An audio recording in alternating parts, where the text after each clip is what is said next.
Goodwill Community Foundation, creating opportunities for a better life. You may already have some experience using charts to visualize data in Excel. Conditional formatting offers another way to visualize your data using options like color coding based on the cell's value. In this example, I have the sales figures for a group of different salespeople, and I'd like to find out who's meeting or exceeding their monthly sales goal. Of course, we could just look at the numbers, but it might be easier if they were highlighted somehow. And the good news is that we can actually do just that with a conditional formatting rule.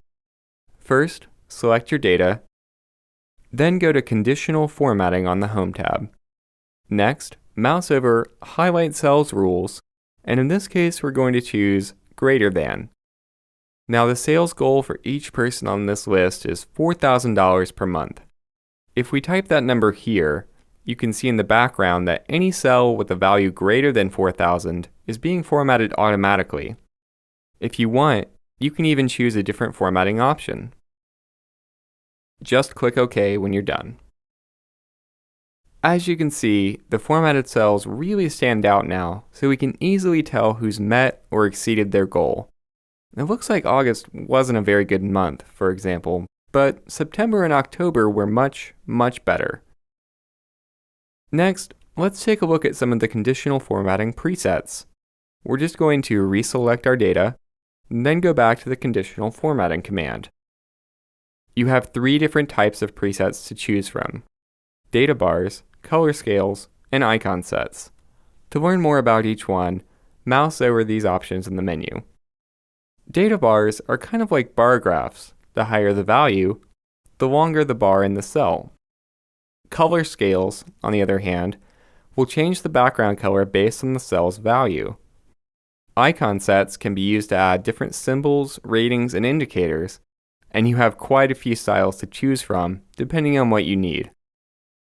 I think this one's especially easy to read. These icons help us see which items are the highest and also the lowest when compared to one another. We can also see which ones are about average. Now you might have noticed that the first rule we applied is still visible. That's the one that's changing the fill color for cells above 4,000. And that's because Excel lets you have multiple conditional formatting rules at the same time, so you can highlight different things. To clear the current formatting rules, just select your cells, then go to Conditional Formatting and mouse over the option that says Clear Rules. You can clear the rules for just the selected cells or for the entire spreadsheet. In this case though, I'd like to remove the greater than 4,000 rule while keeping the rest of the icons in place. We can do that by going to Manage Rules instead. Here, you'll find a list of all the rules that are currently applied to your cells. To remove one, just select the rule you want, then click Delete Rule, and click OK. Conditional formatting is a great tool for visualizing your worksheet, so practice using some of these rules on your own and try combining them to see what they can tell you about your data.